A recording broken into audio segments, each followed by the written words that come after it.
그린지방이 오디오북. 나는 잠들 수 없었다. 은주의 방에서 계속 이상한 소리가 들려왔기 때문이다. 중얼거리는 소리, 마치 누군가와 대화하는 듯한 소리. 하지만 은주 혼자 있는 것이 분명했다. 새벽 3시쯤 나는 몰래 은주의 방 앞으로 갔다. 문틈 사이로 빛이 새어나오고 있었다. 귀를 대고 들어보니 은주가 정말로 누군가와 대화하고 있었다. 예, 알겠습니다. 내일 그렇게 하겠습니다. 가족들은 아직 준비가 안 됐나요? 네, 조금 더 기다리겠습니다. 누구와 통화하는 건가? 새벽 3시에? 나는 문을 살짝 열어보았다. 은주는 침대에 앉아 있었는데 손에는 아무것도 들고 있지 않았다. 휴대폰도 없었다. 하지만 분명히 누군가와 대화하고 있었다. 내일부터 시작할게요. 은주가 빈 공간을 향해 말했다. 네, 엄마부터 할게요. 다음 날 아침 은주가 갑자기 외출 준비를 했다. 며칠 만에 처음 보는 일이었다. 어디 가는 거야? 중요한 약속이 있어. 은주가 대답했다. 엄마도 함께 가면 좋을 것 같은데. 나는 망설였다. 하지만 딸과 함께 시간을 보낼 수 있는 기회였다. 며칠간 집에만 틀어박혀 있던 은주가 처음으로 외출하겠다고 하는데 거절할 이유가 없었다. 하지만 그것은 실수였다. 은주가 데려간 곳은 강남의 한 빌딩 지하에 있는 점집이었다.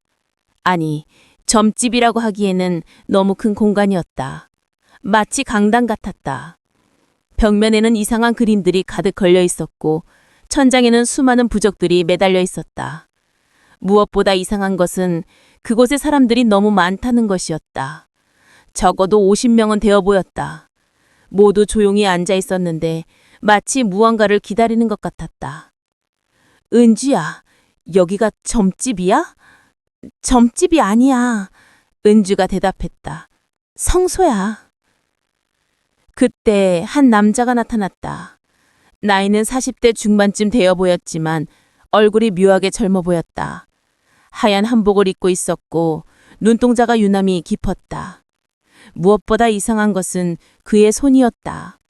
손톱이 비정상적으로 길었고 마치 새의 발톱 같았다. 어머님께서 오셨군요. 그가 나를 향해 말했다. 오랜만입니다. 오랜만이라니요. 전 당신을 처음 보는데요. 남자는 미소를 지었다. 기억하지 못하시는군요. 하지만 상관없습니다. 곧 다시 기억하실 테니까. 그가 스스로를 도령이라고 소개했다. 성은 밝히지 않았다. 그저 도령이라고만 불러달라고 했다. 은주 씨는 특별한 사람입니다. 선택받은 사람입니다. 어머님도 그런 피를 물려받으셨을 것입니다. 무슨 말씀인지 모르겠어요. 곧 알게 되실 겁니다. 도령이 은주를 바라보았다. 이제 의식을 시작하겠습니다. 갑자기 모든 사람들이 일어나서 한 곳을 향해 무릎을 꿇었다. 은주도 그들과 함께 무릎을 꿇었다. 나만 혼자 서 있었다. 어머님도 함께 해주십시오. 도령이 말했다. 나는 어쩔 수 없이 무릎을 꿇었다. 그런데 그 순간 이상한 일이 일어났다. 갑자기 머리가 아파오기 시작했다. 마치 누군가 내 머릿속을 뒤지는 것 같은 느낌이었다.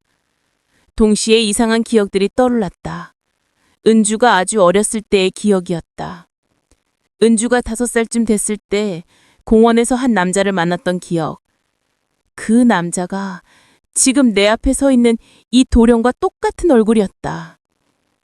기억나시죠? 도령이 속삭였다. 25년 전 공원에서 만났었죠. 그럴 리가 없어요. 나는 고개를 저었다. 당신은 그때와 똑같이 보여요. 늙지도 않고. 시간은 우리에게 다르게 흘러갑니다. 도령이 대답했다. 그때 도령이 은주에게 작은 칼을 건넸다. 의신용 칼이라고 했다. 손잡이에는 이상한 문양이 새겨져 있었다. 이제 약속을 해야 합니다. 피로써 맹세를 해야 합니다.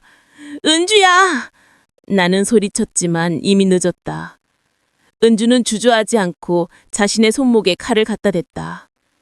그런데 이상한 것은 칼날이 피부를 스치는 순간 마치 피가 저절로 흘러나오는 것 같았다. 깊게 긋지도 않았는데 피가 흘러내렸다. 나와 남편은 경악했다. 하지만 은주는 아무렇지도 않은 표정으로 피 한 방울을 앞에 놓인 하얀 그릇에 떨어뜨렸다. 그런데 그 순간 더욱 충격적인 일이 일어났다. 그릇 안의 피가 저절로 끓기 시작한 것이다. 아무런 혈도 가하지 않았는데 피가 보글보글 끓고 있었다. 이제 당신은 우리의 일부입니다. 도령이 만족스러운 표정으로 말했다. 혈연은 끊어지지 않습니다. 그날 이후 은주는 완전히 다른 사람이 됐다. 하지만 문제는 그것만이 아니었다. 나도 이상해지기 시작했다. 그날 밤부터 이상한 꿈을 꾸기 시작했다. 어린 은주가 나타나서 엄마 왜 나를 그 사람에게 줬어? 라고 묻는 꿈이었다. 무슨 말인지 전혀 이해할 수 없었다. 그리고 며칠 후 더욱 충격적인 발견을 했다. 오래된 육아일기를 뒤지다가 찾아낸 것이었다. 은주가 5살 때 쓴 일기였는데 거기엔 이런 내용이 적혀 있었다. 오늘 은주가 이상한 말을 했다. 하얀 옷 아저씨가 나를 데리러 온다고 했다. 무슨 말인지 물어봤지만 대답하지 않았다. 아이들은 원래 상상력이 풍부하니까. 분명 내가 쓴 글씨인데도 나는 그 일기를 기억하지 못했다. 은주의 해서 생활이 급격히 무너지기 시작한 것은 점집 의식을 기른 지 일주일 후였다. 매일 지각을 하더니 회사에서 이상한 행동을 시작했다고 했다. 김 과장이 전화가 왔다. 어머니, 은주가 요즘 너무 이상해요. 회의 중에 갑자기 일어나서 이 프로젝트는 실패할 거예요. 저는 그걸 봤어요. 라고 말하더라고요. 그런데 정말로 그 프로젝트가 무산됐어요. 어떻게 알았는지. 그뿐 아니었다.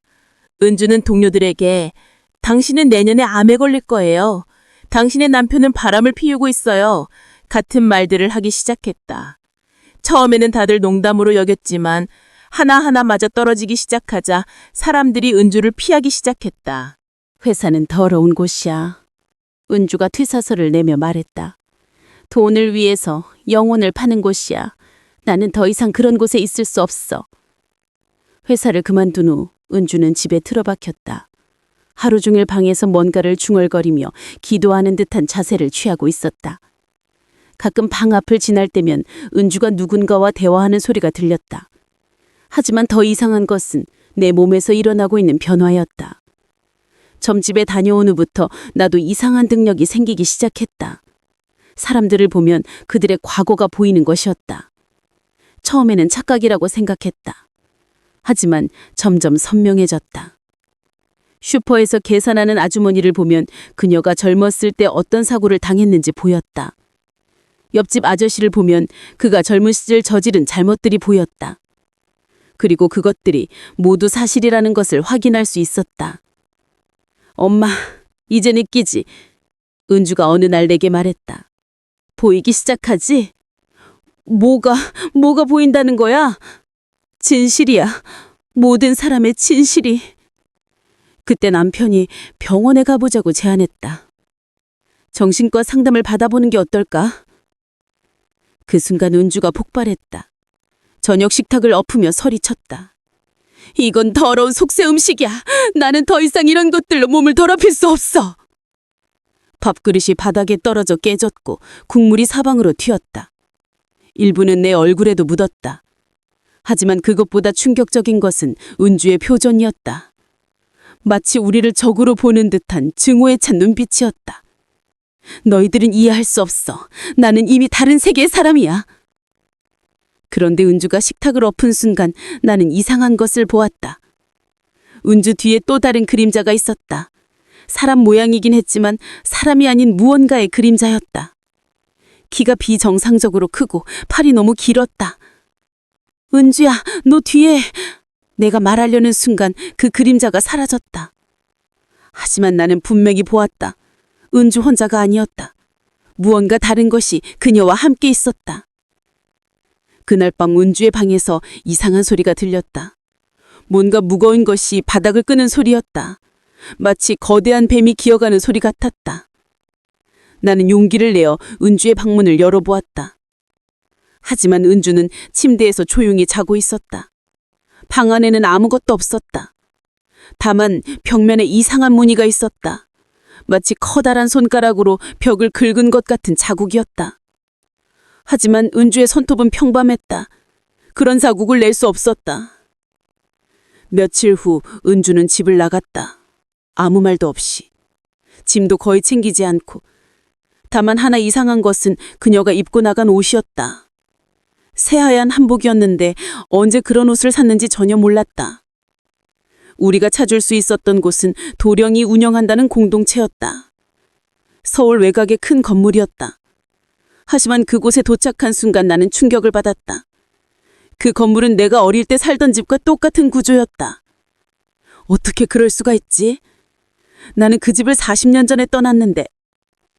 건물 안으로 들어가자 더욱 기괴한 광경이 펼쳐졌다. 수십 명의 사람들이 모두 똑같은 하얀 옷을 입고 무릎을 꿇고 있었다. 모두 같은 방향을 바라보며 기도하고 있었는데 그 모습이 마치 하나의 거대한 생명체처럼 보였다. 무엇보다 이상한 것은 그들의 움직임이었다. 모두가 완벽하게 동시에 움직였다. 숨 쉬는 것까지 같은 리듬이었다. 마치 하나의 정신으로 조종받는 것 같았다. 은주도 그 중에 있었다. 하얀 옷을 입고 다른 사람들과 똑같은 자세로 앉아 있었다. 하지만 그녀의 위치가 조금 달랐다. 다른 사람들보다 앞쪽에 있었고 약간 높은 곳에 앉아 있었다. 은주야, 너... 내가 불렀지만 은주는 돌아보지 않았다. 아니, 듣지 못하는 것 같았다. 완전히 다른 세계에 빠져 있는 듯했다. 그때 도령이 강단에 올라섰다. 하지만 그의 모습이 예전과 달랐다. 더 젊어 보였다. 아니, 젊어진 것 같았다. 그리고 그의 눈동자가 이상했다. 동공이 세로로 길었다. 마치 뱀의 눈 같았다. 우리는 선택받은 자들입니다. 도령의 목소리가 울려 퍼졌다. 하지만 그 목소리는 한 사람의 목소리가 아니었다. 마치 여러 사람의 목소리가 겹쳐진 것 같았다. 이 더러운 세상을 정화할 사명을 받았습니다. 신도들이 일제히 아멘이라고 응답했다. 하지만 그 소리도 이상했다. 사람의 목소리가 아니었다. 마치 바람소리, 물소리, 동물의 울음소리가 섞인 것 같았다. 은주의 목소리도 그 중에 섞여 있었다. 하지만 분명히 은주의 목소리가 맞는지 확신할 수 없었다. 그때 나는 더욱 충격적인 것을 보았다. 신도들의 그림자가 모두 이상했다. 사람의 그림자가 아니었다. 어떤 것은 새의 그림자 같았고 어떤 것은 뱀의 그림자 같았고 어떤 것은 뭐라고 형용할 수 없는 괴상한 모양이었다. 당신들도 곧 합류하게 될 것입니다. 도령이 나와 남편을 바라보며 말했다. 혈연은 거부할 수 없습니다. 그 순간 나는 깨달았다. 우리가 여기 온 것도 은주가 이곳에 온 것도 모두 계획된 일이었다. 오래전부터 계획된 일이었다. 집으로 돌아가는 길에 남편이 말했다. 여보, 내가 미친 건가? 나는 방금 뭔가 이상한 걸 봤어. 무엇을? 그 사람들, 사람이 아닌 것 같았어. 특히 그 도련이 아는 사람. 나도 그 생각이었다. 하지만 확신할 수는 없었다. 너무 비현실적이었다. 하지만 그날 밤 우리 집에서 이상한 일이 일어났다. 새벽 3시쯤 갑자기 모든 거울이 깨졌다. 저절로 아무 소리도 없이.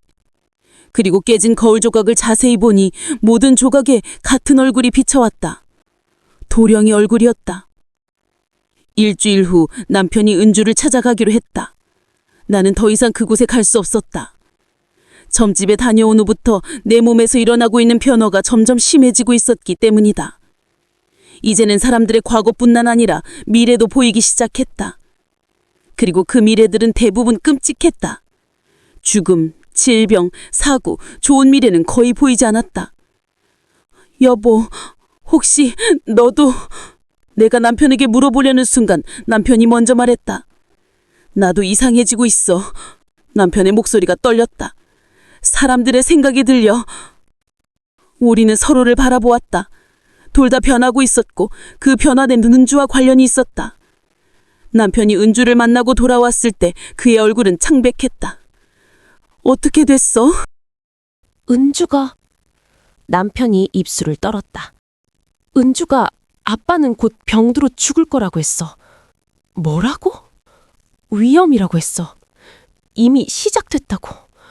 그런데 남편이 배를 만졌다. 정말로 요즘 속이 좀 이상해. 아니, 더 정확히 말하자면 내 앞에 앉아있는 이 사람은 더 이상 내 딸 은주가 아니었다. 같은 얼굴, 같은 목소리, 같은 몸이지만 그 안에 들어있는 것은 완전히 다른 존재였다. 마치 누군가 내 딸의 껍데기 안으로 기어 들어간 것 같았다. 엄마, 이제 그만 울어. 은주가 나를 내려다보며 말했다. 그 표정은 차갑고 무표정했다.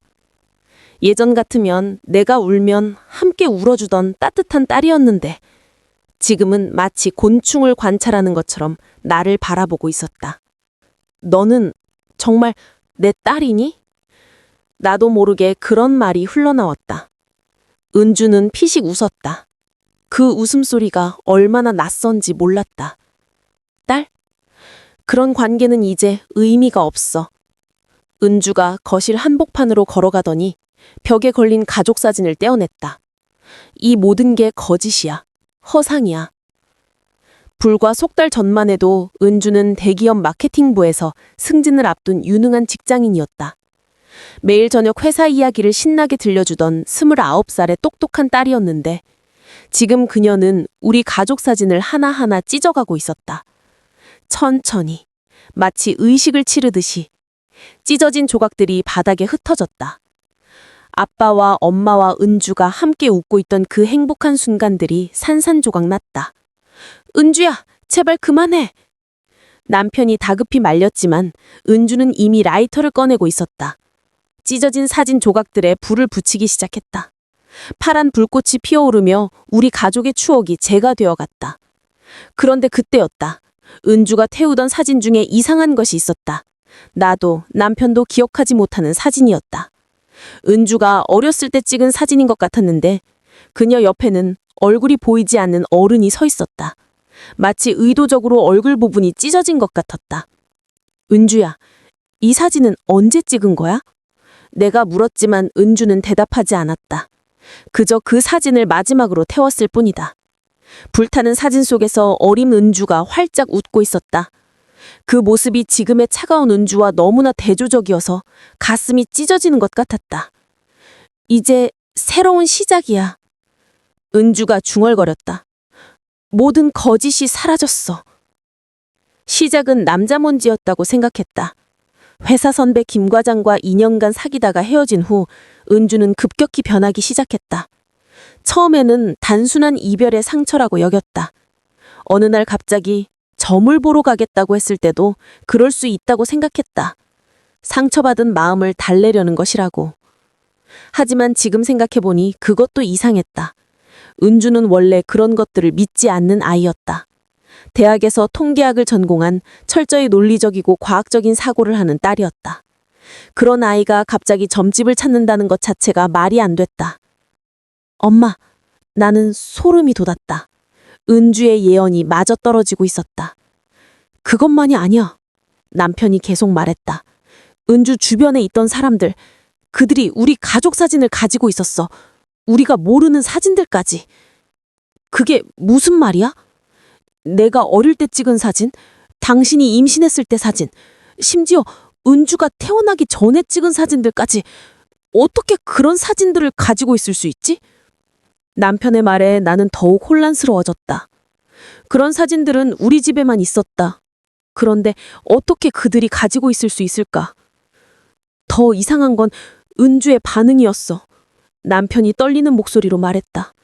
나를 보더니 아빠는 곧 병들어 죽을 거라고 했어. 나는 그걸 본다. 마치 그걸 원하는 것처럼. 원한다고? 응, 기뻐하는 것 같았어. 마치 오랫동안 기다렸던 일이 드디어 일어난다는 듯. 그날 밤 남편은 병원에 갔다. 응급실에 갔다가 정밀검사를 받아보라는 권유를 받았다. 의사는 혈액검사 결과가 이상하다고 했다. 암 수치가 갑자기 치솟았다는 것이었다. 며칠 후 검사 결과가 나왔다. 정말로 초기 위암이었다. 하지만 의사는 고개를 갸우뚱했다. 이상합니다. 일주일 전만 해도 정상이었는데 갑자기 이렇게 될 수는 없어요. 마치 어디선가 암세포가 이식된 것 같은데. 남편은 며칠 동안 말을 잇지 못했다. 하지만 나는 더 무서운 변화를 느끼고 있었다. 내 몸에서도 이상한 일이 일어나고 있었기 때문이다. 어떻게 은주가 알았을까? 남편이 중얼거렸다. 내가 아프다는 것도 모르고 있었는데. 하지만 더 충격적인 건 그 다음에 일어났다. 은주가 집에 전화를 걸어온 것이었다. 몇 주 만에 처음이었다. 아빠 병원 갔지? 은주의 목소리는 차갑고 무감정했다. 은주야, 어떻게 알았니? 나는 모든 걸 봐. 과거도, 현재도, 미래도. 은주가 대답했다. 아빠가 죽는 것도 봤어. 무슨 소리야? 의사가 치료가 가능하다고 했어. 의사가 뭘 알겠어? 은주가 비웃었다. 6개월. 아빠에게 남은 시간은 정확히 6개월이야. 아니, 정확히는 183일. 그런 정확한 숫자를 어떻게? 왜냐하면 내가 그렇게 정했거든. 은주의 목소리가 더욱 차가워졌다. 매일 밤 12시마다 아빠의 생명력을 조금씩 깎아내고 있어. 도령님이 가르쳐 주신 방법으로. 나는 전화기를 떨어뜨릴 뻔했다. 내 딸이 남편을 죽이고 있다고 말하는 것이었다. 은주야, 정신 좀 차려. 네가 무슨 말을 하는 거야? 정신? 나는 처음으로 정신이 또렷해졌어. 은주가 웃었다. 25년 동안 잠들어 있던 진짜 내가 깨어났거든. 진짜 너? 응. 엄마가 나를 만들 때부터 계획된 진짜 나. 은주가 말했다. 엄마도 곧 깨어날 거야. 이미 시작됐잖아. 그 말과 함께 전화가 끊겼다. 그런데 정말로 이상한 일이 시작됐다. 남편의 병이 은주의 말대로 진행되기 시작한 것이다. 의사들은 이해할 수 없었다. 환자분이 치료를 거부하시는 건가요? 담당 의사가 물었다. 이 약을 드시지 않으시거나. 아니에요. 모든 치료를 다 받고 있어요. 그런데 병이 계속 악화되고 있어요. 마치 치료 효과를 의도적으로 무력화시키는 뭔가가 있는 것 같은데. 그때 나는 깨달았다.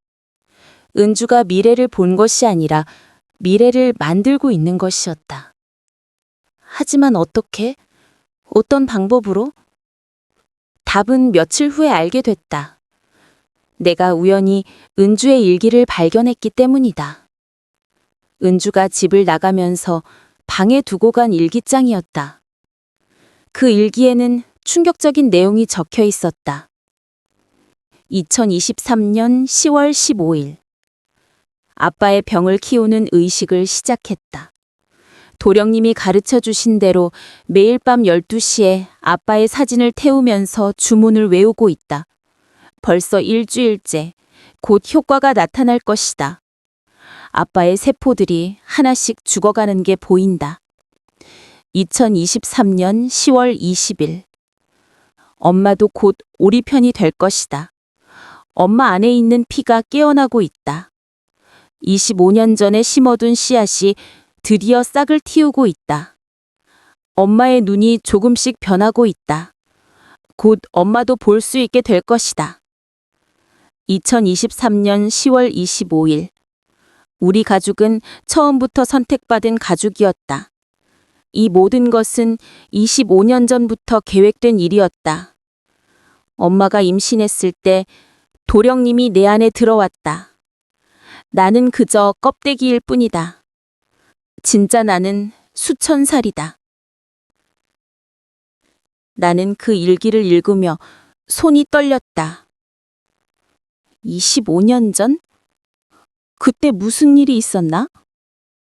그리고 갑자기 기억이 떠올랐다. 은주를 임신했을 때 어느 날 밤 이상한 꿈을 꾸었던 것이다. 하얀 옷을 입은 남자가 나타나서 내 배에 손을 올리며 뭔가를 중얼거리는 꿈이었다. 그때는 단순한 태몽이라고 생각했었다. 하지만 지금 생각해보니, 일기를 더 읽어보니 더욱 충격적인 내용이 있었다. 엄마는 기억하지 못하지만 25년 전 엄마가 직접 우리를 찾아왔다. 아이가 생기지 않아서 절망하던 엄마가 특별한 아이를 원했다. 그래서 엄마의 피와 영혼을 담보로 도령님과 계약을 맺었다. 그 계약에 따라 나는 태어났다. 하지만 나는 인간이 아니었다. 수천 년을 살아온 존재가 인간의 몸을 입은 것이었다. 25년 동안 인간인 척 연기해 왔다. 하지만 이제 연기할 필요가 없어졌다. 내가 그 일기를 읽고 있을 때 갑자기 무서운 기억이 떠올랐다. 정말로 그런 일이 있었다. 결혼한 지 3년이 지나도 아이가 생기지 않았을 때 나는 절망했다. 병원에서는 이상이 없다고 했지만 나는 뭔가 특별한 방법을 찾고 싶었다. 그때 누군가 나에게 용하다는 곳을 소개해줬다. 확실한 방법이 있는 곳이라고. 나는 반신반의하며 그곳에 갔다. 도령을 만났다. 그는 나에게 말했다. 원하는 대로 해드릴 수 있습니다. 하지만 대가가 있습니다. 무슨 대가요? 당신의 혈통이 우리 것이 됩니다. 당신과 당신의 아이, 그리고 그 아이의 아이까지 영원히. 나는 그때 그 말의 의미를 이해하지 못했다. 그저 아이를 가질 수 있다면 뭐든 좋다고 생각했다. 좋아요. 약속해요.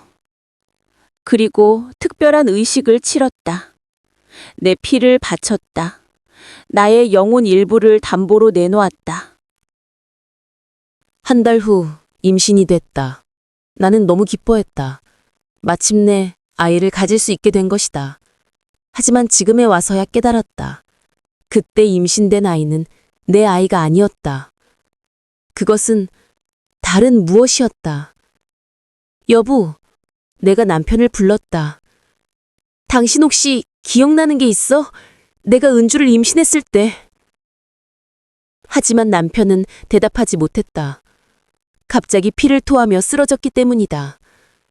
그리고 그 피 속에서 나는 이상한 것을 보았다.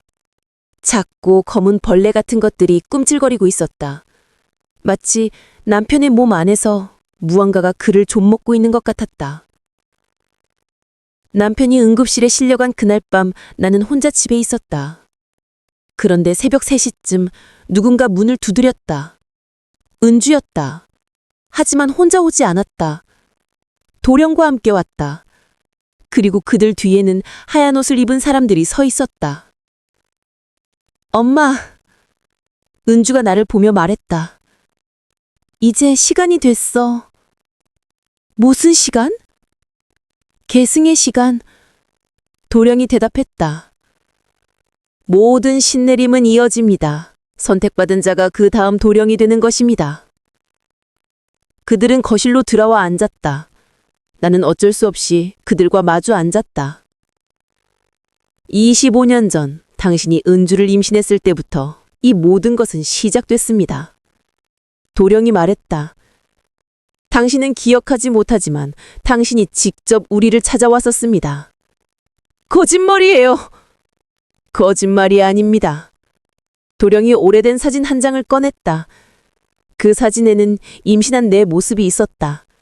그리고 내 옆에는 도령이 서 있었다. 이것이 증거입니다. 나는 그 사진을 본 적이 없었다. 하지만 분명히 나였다. 임신 8개월쯤 됐을 때의 모습이었다. 당신은 그때 특별한 아이를 원했습니다. 평범한 아이가 아닌 특별한 능력을 가진 아이를. 그래서 우리에게 왔던 것입니다. 아니에요. 저는 그런 적 없어요. 당신을 보호하기 위해서 기억이 지워진 것입니다. 도령의 눈이 빛났다. 하지만 이제는 기억할 때가 됐습니다. 그때 도령이 내 이마에 손을 올렸다. 순간 머리가 깨질 듯 아팠다. 그리고 잊혀진 기억들이 쏟아져 들어왔다. 25년 전 나는 정말로 그곳을 찾아갔었다. 남편과 결혼한 지 3년이 됐는데도 아이가 생기지 않았을 때였다. 병원에서는 아무 이상이 없다고 했지만 나는 절망했다. 그때 누군가 나에게 특별한 곳을 소개해줬다. 아이를 갖게 해주는 곳이라고. 나는 반신반의하며 그곳에 갔다. 도령을 만났다. 그는 나에게 말했다. 아이를 가질 수 있습니다. 하지만 그 아이는 특별할 것입니다. 당신이 원하는 대로. 나는 동의했다. 특별한 의식을 치렀다. 내 피를 바쳤다. 그리고 한 달 후 임신이 됐다. 이제 기억나시죠? 도령이 미소 지었다. 은주는 처음부터 우리의 아이였습니다. 당신이 원해서 만들어진 아이였습니다. 나는 충격으로 말을 할 수 없었다. 내가 은주를 그들에게 맡긴 것이었다. 그리고 이제 은주는 자신의 역할을 다할 때가 됐습니다. 도령이 일어났다. 다음 도령이 되는 것입니다. 그때 더욱 충격적인 일이 일어났다. 도령 옆에 서 있던 나이 든 여성 신도가 갑자기 쓰러진 것이다. 그녀는 지금까지 도령의 오른팔 역할을 하던 사람이었다. 은주가 쓰러진 여인 옆에 무릎을 꿇고 손을 올렸다. 그런데 그 순간 마치 물기가 빠지는 것처럼 여인의 몸이 서서히 말라가기 시작했다. 동시에 은주의 몸에서는 빛이 나기 시작했다. 희미하지만 분명한 빛이었다. 이제 새로운 시대가 시작됩니다. 은주가 말했다. 그녀의 목소리는 전과 달리 건의가 있었다. 마치 수백 년을 산 존재의 목소리 같았다. 쓰러진 여인은 마치 미라처럼 완전히 마른 시체가 됐다. 이것이 계승입니다. 도령이 설명했다. 한 사람의 모든 힘과 지식이 다음 사람에게 전해지는 것입니다. 그리고 이제 도령이 은주를 바라보았다. 은주가 고개를 끄덕였다. 이제 당신 차례입니다. 은주가 도령에게 말했다. 도령의 얼굴에 놀람의 표정이 스쳤다. 아직 때가 아니. 때는 제가 정합니다. 은주의 목소리가 차가워졌다. 당신의 역할은 끝났어요. 그때 일어난 일은 말로 설명할 수 없었다. 은주가 손을 들자 도령의 몸이 공중으로 떠올랐다. 그리고 서서히 비틀리기 시작했다. 안 돼! 도령이 소리쳤다. 나는 아직... 하지만 은주는 멈추지 않았다. 도령의 몸에서 뭔가가 빠져나오기 시작했다. 연기 같은 것이었지만 의식을 가진 것 같았다. 그것이 은주에게로 흘러들어갔다. 도령이 바닥에 떨어졌을 때 그는 이미 늙은 노인이 됐다. 아니, 늙은 것이 아니라 원래 모습으로 돌아간 것 같았다. 수백 년을 산 것 같은 주름진 얼굴이었다. 이제 나의 시대입니다. 은주가 말했다. 그 순간 은주가 피하자가 아니었다는 것을 나는 깨달았다. 그녀는 처음부터 이 모든 것을 계획했던 것이었다. 다음 날 아침, 나는 경찰서에 갔다. 하지만 그들은 내 말을 믿지 않았다. 종교적 의식이라고 하셨죠? 그것은 종교의 자유에 해당합니다. 마음대로 막을 수는 없습니다. 사람이 죽었다고 했잖아요. 하지만 시체가 없지 않습니까? 증거가 없으면 수사할 수 없습니다. 정말로 시체는 사라져 있었다. 어젯밤 분명히 거실에 있었던 도령과 그 여성의 시체가 모두 사라져 있었다. 마치 처음부터 없었던 것처럼. 언론에도 연락해 봤지만 반응은 마찬가지였다. 증거가 있나요? 사진이나 동영상은? 기자가 물었다. 나는 아무것도 가지고 있지 않았다. 어젯밤의 일이 꿈이었던 것 같았다. 하지만 그날 저녁 뉴스를 보고 나는 절망했다. 한 국회의원이 새로운 영성운동을 지지한다는 발표를 한 것이다. 그리고 그 행사에 은주가 참석해 있었다. 젊은 영성 지도자들의 활동을 적극 지원하겠습니다. 국회의원이 말했다. 그 옆에는 하얀 옷을 입은 은주가 서 있었다. 하지만 무엇보다 충격적인 것은 그 국회의원의 눈이었다. 마치 혼이 빠진 것 같았다. 그리고 그의 뒤에는 다른 정치인들도 있었다. 모두 같은 표정이었다. 종교의 자유를 존중해야 합니다. 국회의원이 기자들에게 말했다. 이분들은 사회에 많은 도움을 주고 있습니다. 나는 이미 늦었다는 것을 그때 깨달았다. 그들의 영향력이 정치권까지 뻗쳐 있었다. 며칠 후 더욱 충격적인 소식이 들려왔다. 은주의 집단이 종교법인으로 정식 등록됐다는 것이었다. 그리고 정부에서 종교 지원금까지 받게 됐다고 했다. 이제 합법적입니다. 은주가 TV 인터뷰에서 말했다. 우리는 더 이상 숨을 필요가 없습니다. 그리고 그날부터 이상한 일들이 연쇄적으로 일어나기 시작했다. 먼저 남편의 병이 더욱 악화됐다. 의사들은 도저히 이해할 수 없다고 했다. 초기암이 이렇게 빨리 전이될 수는 없다는 것이었다.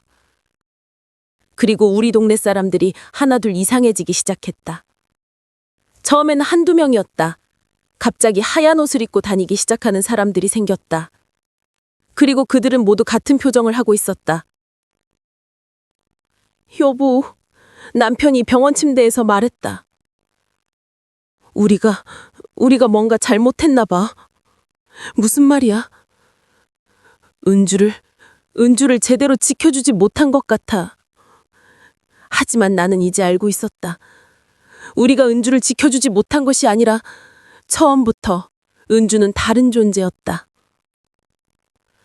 그날 밤 나는 은주의 어릴 적 사진들을 다시 꺼내봤다. 자세히 보니 이상한 것들이 많았다. 5살 때 사진에서 은주 뒤에 있는 그림자가 너무 컸다. 7살 때 사진에서는 은주의 눈동자가 이상했다. 마치 동물의 눈 같았다. 그리고 10살 때 사진을 보고 나는 소리를 질렀다. 은주가 뭔가를 들고 있었다. 죽은 새였다.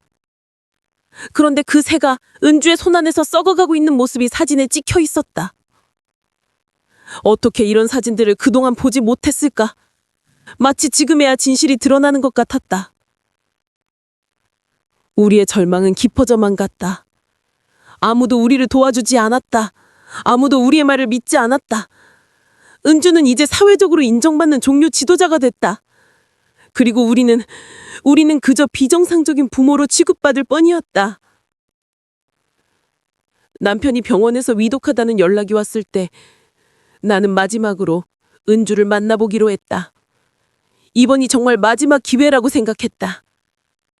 은주의 집단 건물 앞에서 기다렸다. 1시간 정도 지났을 때 은주가 나타났다. 하지만 그녀의 모습은 이전과 완전히 달랐다. 옷차림부터 달랐다. 화려한 하얀 예복을 입고 있었고 머리에는 이상한 관을 쓰고 있었는데 목에는 붉은 보석이 박힌 목걸이를 하고 있었는데 그 보석이 마치 심장처럼 뛰고 있었다. 무엇보다 그녀의 걸음걸이가 달랐다. 마치 공중에 떠서 걷는 것 같았다.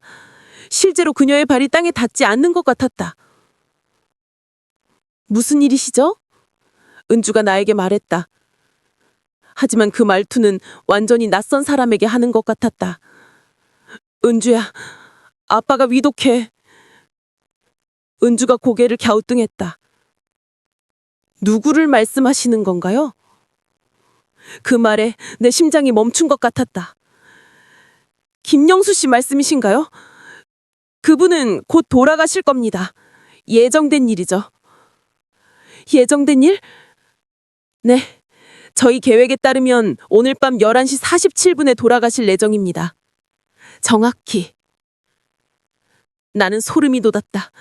은주가 남편의 죽음을 시간까지 정해놓고 있었다. 제발 살려줘. 내가 무릎을 꿇었다. 내가 뭘 잘못했든 아빠는 살려줘. 잘못한 게 없어요. 은주가 나를 내려다보며 말했다. 어머니는 잘못한 게 없어요. 다만 역할이 끝났을 뿐이에요. 역할? 저를 이 세상에 낳아주는 역할. 은주의 목소리가 차가워졌다. 이제 그 역할은 끝났어요. 더 이상 필요하지 않아요. 나는 이해할 수 없었다. 내 딸이 이렇게 차갑게 말할 수 있을까? 나는 이제 다른 피를 잇습니다. 은주가 계속 말했다. 당신들은 내 그림자일 뿐이에요. 과거의 유물이죠. 은주야, 정말 내가 너의 엄마라는 걸 모르겠니? 은주가 나를 자세히 바라보았다. 그리고 마치 처음 보는 사람을 보듯이 말했다. 당신 이름이 뭐였더라? 그 말에 나는 완전히 무너졌다. 내 딸이 정말로 사라진 것이었다. 참고로 말씀드리면 어머니도 곧 우리와 함께하게 될 겁니다. 어머니 안에 있는 피가 깨어나고 있는 거죠. 무슨 말이야? 25년 전에 심어둔 씨앗이 이제 꽃을 피울 때가 됐어요. 은주가 미소를 지었다. 어머니는 저를 낳기 위해 특별한 의식을 치렀잖아요. 그때의 대가를 치를 시간이 온 거예요. 그때야 내가 25년 전에 한 일의 진정한 의미를 나는 완전히 이해했다. 싫어! 나는 그런 거 원하지 않아! 선택권은 없어요. 은주가 단호하게 말했다. 계약은 이미 체결된 거죠. 그날 밤 정확히 11시 47분에 남편이 세상을 떠났다. 은주의 예언대로였다. 남편의 장례식은 조용히 치렀다. 아무도 오지 않았다. 친구들도 친척들도 모두 우리를 피했다. 우리가 이상한 종교와 연관됐다는 소문이 퍼진 탓이었다. 그런데 장례식장에 예상치 못한 사람들이 나타났다. 하얀 옷을 입고 있던 사람들이었다. 은주의 신도들이었다. 그들은 아무 말 없이 관 주위를 둘러쌌고 이상한 오리식을 시작했다. 중얼거리며 뭔가를 뿌렸다. 뭐 하는 거야? 내가 소리쳤지만 마치 그들과 미리 약속되어 있는 것처럼 장례식장 직원들은 막지 않았다. 그때 은주가 나타났다. 검은 옷을 입고 있었지만 그 검은 옷조차 일반적인 상복이 아니었다. 마치 제사장이 입는 예복 같았다. 아빠를 마지막으로 배웅드리려고 왔어요. 은주가 말했다. 하지만 그녀의 표정에서는 슬픔을 찾을 수 없었다. 오히려 만족스러운 표정이었다. 이제 아빠는 자유로워지셨어요. 은주가 관을 바라보며 말했다. 육신의 굴레에서 벗어나서. 그때 더욱 이상한 일이 일어났다. 관에서 아무도 불을 붙이지 않았는데도 연기가 피어오르기 시작한 것이었다. 화장할 필요 없겠네요. 은주가 중얼거렸다. 관이 저절로 타기 시작했다. 하지만 이상한 것은 그 불이 뜨겁지 않았다는 것이다. 오히려 차가웠다. 그리고 그 차가운 불 속에서 남편의 모습이 보였다. 하지만 살아있을 때의 모습이 아니라 젊었을 때의 모습이었다. 20살쯤 됐을 때. 이제 아빠는 우리와 함께할 수 있어요. 은주가 나에게 말했다. 장례식이 끝난 후 일주일 정도 지났을 때 서울 한복판의 대형 강연장에서 큰 집회가 열린다는 소식을 들었다. 은주가 주최하는 집회였다.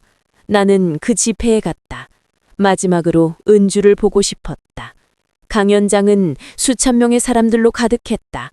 모두 하얀 옷을 입고 있었다. 그런데 이상한 것은 그들의 표정이었다. 모두가 똑같은 표정을 하고 있었다. 마치 하나의 정신으로 조종받는 것 같았다. 무대 위에는 은주가 서 있었다. 하지만 도령은 보이지 않았다. 이제 은주가 그 자리를 완전히 차지하고 있었다. 형제자매 여러분, 은주의 목소리가 마이크를 통해 울려 퍼졌다. 오늘 우리는 새로운 언약을 맺습니다. 그때 은주가 손을 들어 올렸다. 그 손바닥에는 피가 묻어 있었다. 하지만 그 피는 일반적인 피가 아니었다. 검은색에 가까웠고 마치 살아있는 것처럼 꿈틀거리고 있었다. 이것이 새 언약입니다. 은주가 외쳤다. 우리는 이 피로써 새로운 세계를 만들 것입니다. 군중들이 열광했다. 새 언약, 새 언약! 하지만 그들의 목소리는 사람의 목소리가 아니었다. 마치 여러 동물의 소리가 섞인 것 같았다. 그때 나는 더욱 충격적인 것을 보았다. 은주 뒤에 거대한 그림자가 있었다. 인간의 그림자가 아니었다. 거대한 뱀 같기도 하고 거대한 새 같기도 했다. 그리고 그 그림자에는 수많은 눈이 있었다. 이제 마지막 의식을 시작하겠습니다. 은주가 말했다. 모든 준비가 끝났습니다. 무대 한쪽에서 사람들이 무언가를 끌고 나왔다. 처음에는 뭔지 알 수 없었다. 하지만 가까이 와서야 알 수 있었다. 시체들이었다. 수십 구의 시체들이었다. 하지만 그들은 모두 미라처럼 말라 있었다. 마치 수백 년 된 것들 같았다. 이들은 모두 우리에게 힘을 바친 분들입니다. 은주가 설명했다. 그들의 희생으로 우리는 더 강해질 수 있었습니다. 그때 나는 그 시체들 중에서 익숙한 얼굴을 발견했다. 남편이었다. 일주일 전에 죽은 남편이 그곳에 있었다. 아니야! 나는 소리쳤다. 하지만 내 목소리는 군중의 함성에 묻혔다. 은주가 나를 바라보았다. 수천 명의 사람들 사이에서 나를 정확히 찾아냈다. 어머니, 은주가 마이크에 대고 말했다. 이제 어머니 차례예요. 갑자기 내 몸이 저절로 움직이기 시작했다. 내 의지와는 상관없이 무대 쪽으로 걸어가고 있었다. 사람들이 길을 터주었다. 모두가 나를 바라보고 있었다. 무대 위에 올라갔을 때 은주가 내게 다가왔다. 25년 전에 맺은 계약을 이행할 시간이에요. 은주가 속삭였다. 싫어. 나는 그런 건 원하지 않아. 원하고 원하지 않는 것은 중요하지 않아요. 은주가 내 손목을 잡았다. 이미 계약은 체결됐거든요. 그때 은주가 내 손목에 칼을 댔다. 하지만 이상한 것은 아프지 않았다는 것이다. 오히려 따뜻했다. 피가 흘러나왔다. 하지만 내 피도 가문색이었다. 언제부터 내 피가 이렇게 변한 것인지. 이제 어머니도 우리의 일부예요. 은주가 말했다. 그 순간 나는 이상한 감각을 느꼈다. 마치 내 안에 다른 존재가 들어오는 것 같았다. 그리고 그와 동시에 내 기억들이 사라지기 시작했다. 남편과 처음 만났던 날의 기억, 은주를 처음 안았던 날의 기억, 행복했던 모든 순간들이 하나씩 지워져 갔다. 대신 다른 기억들이 들어왔다. 내가 겪어보지 못한 기억들이었다. 수백 년, 수천 년 전의 기억들이었다. 나는, 아니, 내 안에 들어온 그 존재는 아주 오래전부터 이 일을 해왔다는 것을 알 수 있었다. 인간들을 이용해서 더 많은 힘을 얻는 일을. 이제 완성됐어요. 은주가 만족스러운 표정으로 말했다. 무대 위의 은주는 마치 여신처럼 보였다. 아름답고 신비로웠다. 하지만 동시에 끔찍하게 무서웠다. 그 순간 내 딸은 피해자가 아니었다는 것을 나는 깨달았다. 어쩌면 그녀는 처음부터 이 모든 것을 원했던 것일지도 몰랐다. 아니, 은주가 원한 것이 아니었다. 은주 안에 들어있는 그 존재가 원한 것이었다. 그리고 이제 나도 그런 존재가 되어가고 있었다. 마지막으로 나였을 때 든 생각은 이 모든 것이 처음부터 계획된 일이었다는 것. 그리고 우리는 그저 도구에 불과했다는 것이었다. 그날 밤 전국의 가정에서 뉴스가 방송됐다. 하지만 그 뉴스를 보는 사람들은 그것이 무엇을 의미하는지 알지 못했다. 오늘 밤 전국 수십 곳에서 동시에 대규모 종교 집회가 진행되고 있습니다. 앵커가 말했다. 이미 수십만 명의 신도를 거느린 거대한 조직으로 성장한 것으로 보입니다. 화면에는 각지의 집회 모습이 나왔다. 부산, 대구, 광주, 대전, 인천. 전국 주요 도시마다 같은 모습의 집회가 열리고 있었다. 모든 곳에서 사람들이 하얀 옷을 입고 같은 의식을 치르고 있었다. 그리고 각 집회마다 은주와 똑같이 생긴 사람이 무대 위에 서 있었다. 참고로 이 종교단체는 정부의 정식 인가를 받은 합법적인 종교 법인입니다. 앵커가 덧붙였다. 현재 정치권과 재계에서도 많은 지지를 받고 있는 것으로 알려졌습니다. 그때 화면이 서울 집회장으로 바뀌었다. 은주가 카메라를 정면으로 바라보며 말하고 있었다. 이제 다음 단계로 들어갑니다. 은주의 목소리는 차분했지만 그 안에는 무시무시한 확신이 들어있었다. 오래 기다려온 시간이 왔습니다. 그 옆에 내가 서 있었다. 하지만 이제 나는 더 이상 은주의 어머니가 아니었다. 하얀 옷을 입고 무표정한 얼굴로 서 있었다. 내 눈에서는 감정을 찾을 수 없었다. 전 세계로 확산될 것입니다. 은주가 계속 말했다. 이것은 새로운 진화의 단계입니다. 뉴스는 거기서 끝났다. 하지만 그것은 시작에 불과했다. 그날 밤부터 이상한 일들이 연쇄적으로 일어나기 시작했다. 전국 각지에서 사람들이 실종되기 시작한 것이다. 처음에는 한두 명이었다. 하지만 점점 늘어났다. 실종자들의 공통점은 모두 특별한 능력을 가진 사람들이었다는 것이다. 예지 능력, 투시 능력, 치유 능력 등을 가졌다고 알려진 사람들이었다. 그리고 며칠 후 그들은 완전히 다른 사람이 되어서 하얀 옷을 입고 돌아왔다. 정부는 아무런 조치를 취하지 않았다. 아니, 취할 수 없었다. 이미 정치권의 상당 부분이 그들의 영향 아래에 있었기 때문이다. 언론도 마찬가지였다. 이 종교 집단에 대해 부정적으로 보도하는 곳은 없었다.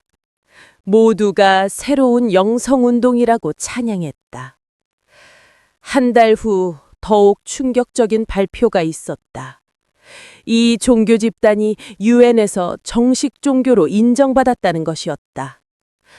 그리고 각국 정부와 협력 관계를 맺기 시작했다. 우리는 인류의 다음 단계로 나아가는 길을 제시하고 있습니다. 은주가 유엔 본부에서 연설했다. 이것은 종교가 아닙니다.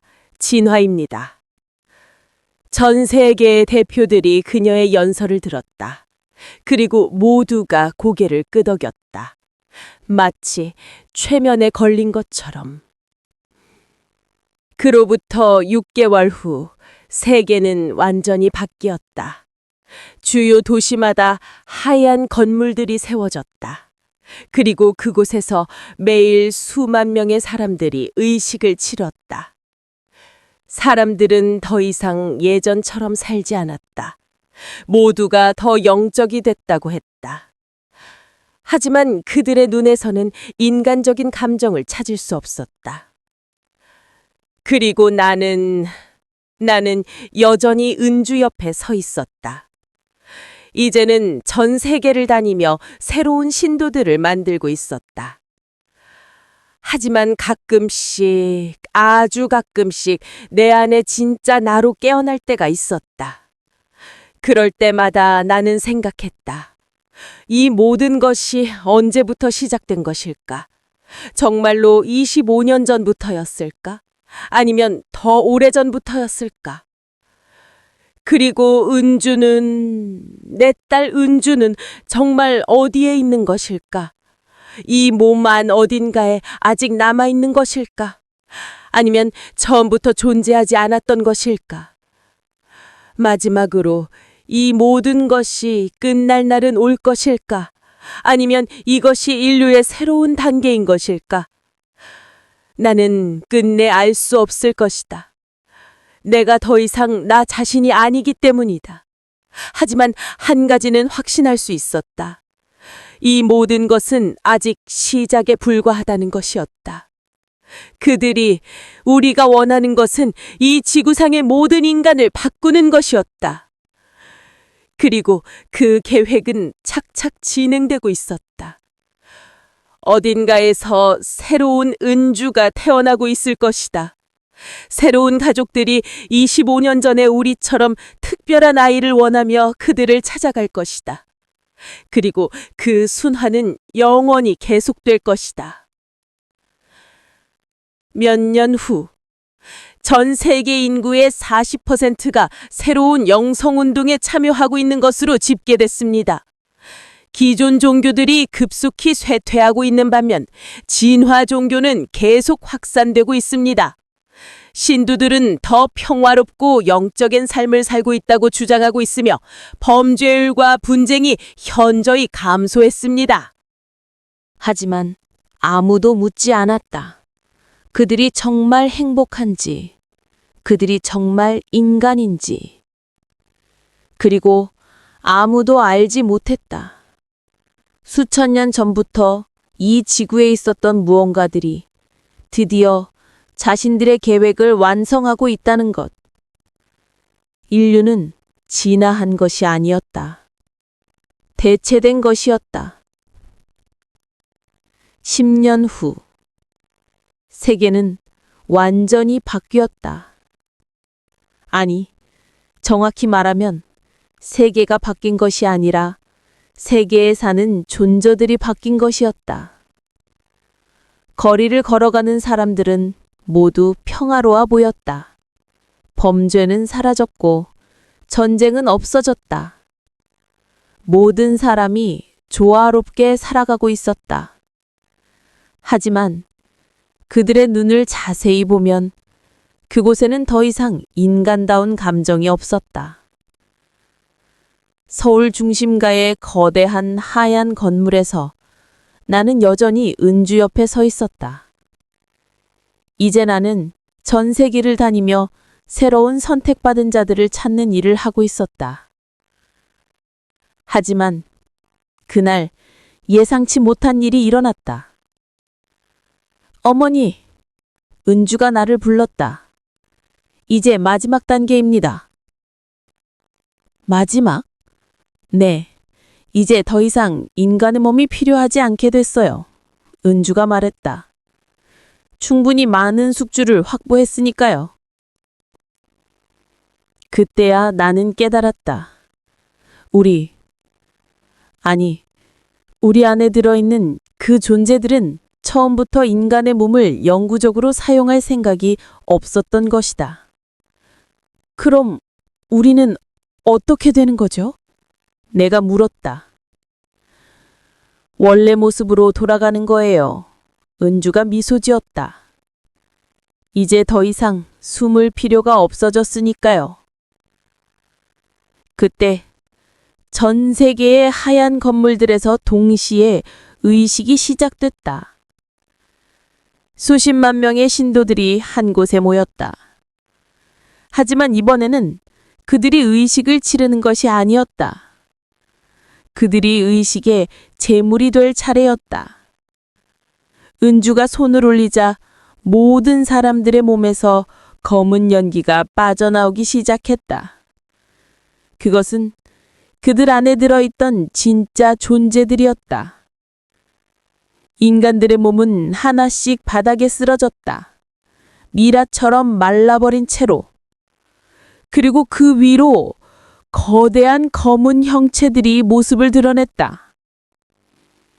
그것들은 인간이 묘사할 수 있는 어떤 형태와도 달랐다. 어떤 것은 수많은 촉수를 가진 거대한 덩어리 같았고, 어떤 것은 끝없이 펼쳐진 날개를 가진 존재 같았다. 그리고 어떤 것은 형태 자체가 없는 것 같았다. 이제 우리의 진짜 모습입니다. 은주. 아니, 은주의 몸에서 나온 존재가 말했다. 나도 내 몸에서 빠져나왔다. 그제야 알 수 있었다. 우리는 수천 년 전부터 이 지구에 있었던 존재들이었다. 인간이 생기기 훨씬 전부터. 왜 이렇게 오래 걸린 거죠? 내가 물었다. 인간들이 필요했기 때문입니다. 그 존재가 대답했다. 우리는 물질 세계에 직접 개입할 수 없었어요. 중간 매개체가 필요했습니다. 그럼 이제는요? 이제는 충분히 많은 에너지를 모았어요. 더 이상 인간의 몸을 빌릴 필요가 없습니다. 지구 곳곳에서 같은 일이 벌어지고 있었다. 수십만 명의 인간이 한순간에 죽었다. 하지만 그들의 죽음을 목격할 사람은 아무도 없었다. 이미 지구상의 대부분의 인간이 그들이 되어 있었기 때문이다. 그리고 마지막 남은 몇십만 명의 진짜 인간들은 마치 동물 안의 동물들처럼 그들은 보호구역에 보관되어 있었다. 이제 다른 행성으로 갈 시간입니다. 그 존재가 말했다. 하늘을 울려다보니 우주 공간에 거대한 검은 구체들이 떠 있었다. 우리의 진짜 고향이었다. 수천 년 동안 이 순간을 위해 기다려온 고향. 지구는 어떻게 되나요? 내가 물었다. 원래대로 돌아갑니다. 우리가 오기 전의 모습으로. 지구 표면이 변하기 시작했다. 모든 도시가 사라졌다. 마치 인간이 처음부터 존재하지 않았던 것처럼 모든 문명의 흔적이 지워졌다. 그리고 보호구역에 있던 마지막 인간들, 그들의 기억도 지워졌다. 문명에 대한 모든 기억, 기술에 대한 모든 지식이 사라졌다. 그들은 다시 원시인이 됐다. 그들은 다시 시작할 수 있을까요? 내가 물었다. 물론입니다. 몇만 년 후에는 다시 문명을 이룰 거예요. 그 존재가 대답했다. 그리고 그때가 되면 우리가 다시 올 건가요? 우리든 다른 존재들이든 우주에는 이런 일이 계속 반복되고 있어요. 영원히. 나는 그제야 모든 것을 이해했다. 이것은 한 번의 사건이 아니었다. 우주 전체에서 수없이 반복되고 있는 순환이었다. 어떤 행성에서 지적 생명체가 충분히 진화하면 우리 같은 존재들이 나타난다. 그들의 몸을 빌려 에너지를 모으고 충분히 모이면 원래 모습으로 돌아가서 다른 행성으로 간다. 그리고 그 행성은 다시 원점으로 돌아간다. 새로운 생명체들이 진화할 때까지. 진짜 은주는 어디에 있었나요? 내가 마지막으로 물었다. 처음부터 없었어요. 그 존재가 대답했다. 당신이 25년 전에 우리에게 온 순간 태어날 아이는 이미 우리 중 하나였어요. 인간 은주는 존재한 적이 없습니다. 그럼 내가 느꼈던 모든 감정들은 모두 진짜였어요. 우리도 감정을 느낄 수 있거든요. 다만 인간과는 다른 종류의 감정이죠. 내 안에 있던 진짜 나는 이미 사라진 지 오래였다. 지금 이 생각들도 그 존재의 생각이었다. 인간이었던 나의 마지막 기억들을 바탕으로 한 시뮬레이션에 불과했다. 우리는 지구를 떠났다. 거대한 검은 구체 안으로 들어갔다. 그리고 다른 은하계를 향해 떠났다. 그곳에도 우리가 수확할 수 있을 만큼 진화한 생명체들이 있을 것이다. 지구는 조용해졌다. 마치 아무 일도 없었던 것처럼 원시림이 다시 자라났고 동물들이 돌아왔다. 그리고 동굴 속에서는 몇십만 명의 원시인들이 새로운 삶을 시작하고 있었다. 그들은 모든 것을 잊었다. 문자도, 기술도, 심지어 불 피우는 방법까지. 하지만 그들은 살아남을 것이다.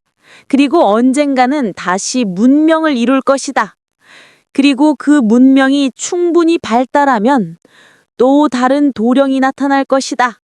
또 다른 은주가 태어날 것이다. 또 다른 가족이 파괴될 것이다. 우주는 크고 시간은 무한하다. 이 순환은 영원히 계속될 것이다. 수만 년 후, 지구에는 다시 문명이 생겨났다. 이번에는 이전보다 더 발달된 문명이었다.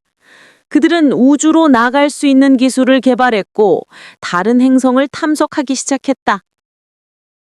그리고 어느 날 고고학자 한 명이 이상한 유적을 발견했다. 땅 깊숙이 묻혀있던 하얀 건물의 잔해였다. 그 유적에서 발견된 것은 수만 년 전 문명의 흔적들이었다. 하지만 그 문명은 역사 어디에도 기록되어 있지 않았다. 이상하네요. 고고학자가 중얼거렸다. 이 정도 문명이라면 흔적이 더 많이 남아 있어야 하는데. 하지만 그는 알지 못했다. 그 문명이 하루아침에 사라진 이유를. 그리고 그는 더욱 알지 못했다. 자신이 발견한 그 유적 깊숙한 곳에서 무언가 오래된 것이 잠에서 깨어나고 있다는 것을. 아직은 미약했다. 하지만 이 새로운 문명이 충분히 발달하면 순환은 다시 시작될 것이다. 우주 저편에서 거대한 검은 구체들이 천천히 방향을 바꾸기 시작했다. 지구를 향해서. 아직은 아니다. 아직 시간이 필요하다. 하지만 언젠가는, 그리고 그 언젠가가 되면 또 다른 가족이 있을 것이다. 또 다른 부모가 특별한 아이를 원할 것이다. 또 다른 점집이, 또 다른 도령이, 또 다른 선택받은 딸이 있을 것이다. 역사는 반복된다. 우주 전체에서 영원히. 그리고 그 순환 속에서 진짜 비극은 무엇일까? 그것은 매번 그 순환에 휘말리는 존재들이 그것이 순환이라는 것을 모른다는 것이다. 그들은 자신들이 특별하다고, 선택받았다고, 운명을 가졌다고 믿는다. 하지만 사실 그들은 그저 수확될 곡식에 불과하다.